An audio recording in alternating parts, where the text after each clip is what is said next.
Hello, Americans. This is Paul Harvey. Stand by for news. By now you know, just before 9 this morning, New York time, a plane crashed into the side of the World Trade Center, exploding on impact. Minutes later, another plane crashed into the second tower and exploded. Subsequently, both towers collapsed. We were next to hear from the Pentagon that it had been hit.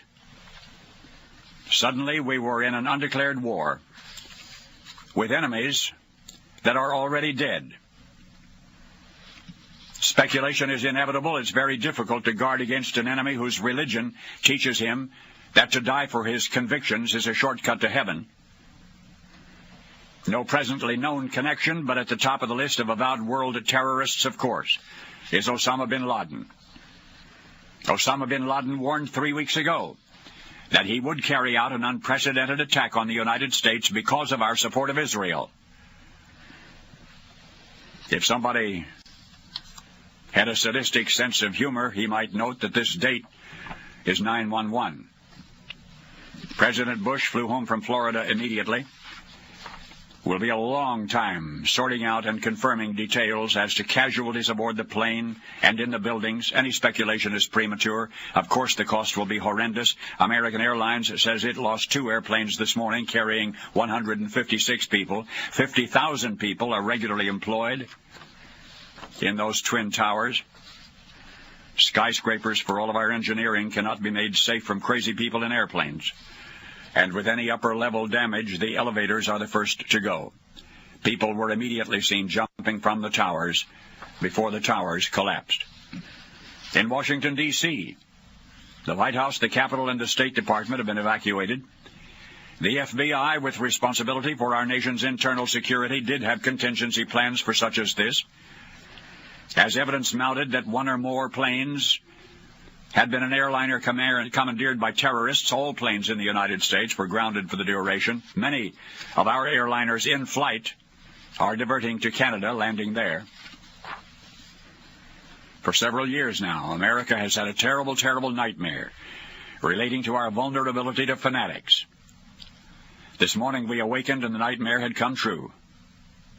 From this day, the American safe haven for the world will not be that anymore. J. Edgar Hoover saw it coming. It was he who said, quote, "In our nation's most vaunted tolerance for all peoples, our enemies have found our Achilles heel." Now, page 2. Well, the world goes round and round just the same. On the political front, Elizabeth Dole is going to return to politics, and in her home state, North Carolina, she will seek to replace retiring Senator Jesse Helms. In the spotlight, unless this is another Michael Jordan head fake, he will return to playing basketball for the love of the game, he says.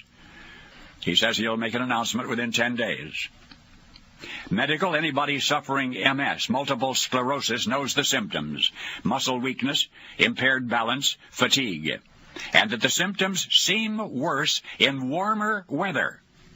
Well, now patients may be able to relieve symptoms by wearing cooling vests, which lower the body temperature. Details in the September issue of Neurology. 300 healthcare professionals have converged today to try to figure out why there is so much cardiovascular disease, strokes and that sort of thing in Tennessee and in Mississippi and thereabouts. They're going to try to figure out why. The suspect causes include barbecue. Mississippi is worst. Tennessee is second.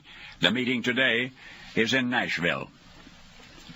The United States Postal Service wants another rate increase. Wants to hike the price of a postage stamp to 37 cents next year. In Beijing, China, a woman infected with AIDS from blood she received in a transfusion spread the disease to her husband and her daughter before she died. And now the husband and daughter have been awarded $2 million. Today we learn that AIDS is being spread among high school students in the Central African Republic by their teachers. UNICEF officials confirm that the average age of female activity in that country is 15, and their first date is often with their teacher. Up to half of that country's teachers will die of the disease during the next 4 years. Miss America contestants this year will be tested for brains as well as beauty. They'll be expected to know something about current events. Well, 10 of the 51 contestants were questioned by a reporter. Only one of them gave the right answers to all 5 questions, and that was Miss Minnesota. 2 of them couldn't even name the present vice president. And one of them, Miss Illinois, struggled with the second question and just gave up on the rest. Page 3. On Ruskin Street in Springfield, Virginia, the B.L. Williamses are celebrating their wedding day plus 75 years. My goodness. Somebody's been scrawling graffiti in Caldecott in South Wales in England. Somebody using a paintbrush has been smearing parked cars with naughty words for 10 months.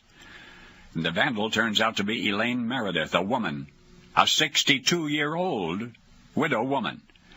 Not a clue as to why, and she won't say. Backstage with Madonna, the Akron Beacon-Journal discovered bottles of vodka, Absolute vodka. They discovered that nobody is drinking it. Mix it with water, and vodka is perfect for removing sweat stains from clothing. Madonna sweats? ABC and the Washington Post asked cross-section Americans how they like the way President Bush is doing his job. 55% approved. But 2 out of 3 Americans believe that our economy is in bad shape.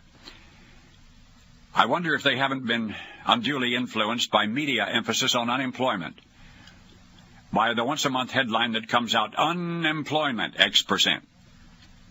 Almost nobody ever mentions that 95% of American workers are working.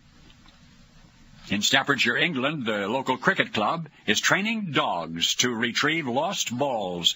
A cricket ball can cost an average $600. So 2 Labrador retrievers have found a lot of money this season. 60 lost balls. In the Philippines, renegade bandits are seeking to form a Muslim homeland in a Catholic country. And they're financing their jungle military operations by kidnapping for ransom, and they behead their hostages. They are presently holding some Americans captive, including an American missionary couple, Gracia and Martin Burnham. Hundreds of Afghan boat people tried to sneak into Australia, and Australia refused to admit them. Now a federal court in Australia says that country cannot legally keep them out. The decision will be appealed, but the United Nations is throwing what weight it has into the dispute. The UN's High Commissioner for Refugees insists that Australia must accept these illegals. Well, by George, the Japanese must be doing something right. They live longer than anybody, and the lifespan in Japan is increasing. Presently, there are 15,475 Japanese more than 100 years old. That number's doubled in 5 years. Today, the average Japanese lives 77.64 years. The average Japanese woman, 84.62 years. One Japanese woman is 114. Now, page 4.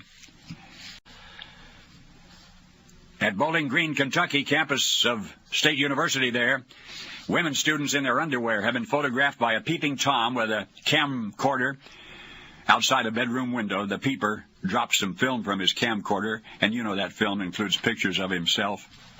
For what it's worth, I don't know why I thought this appropriate today, a sign in front of a Washington, D.C. church, in front of the 6th Presbyterian Church at 16th Street Northwest. The sign says, "Don't trust to luck." Remember, the rabbit's foot didn't work for the rabbit. Stay tuned to this station, please, for a constant update on this historic day when our beautiful nation came of age. Paul Harvey. Good day.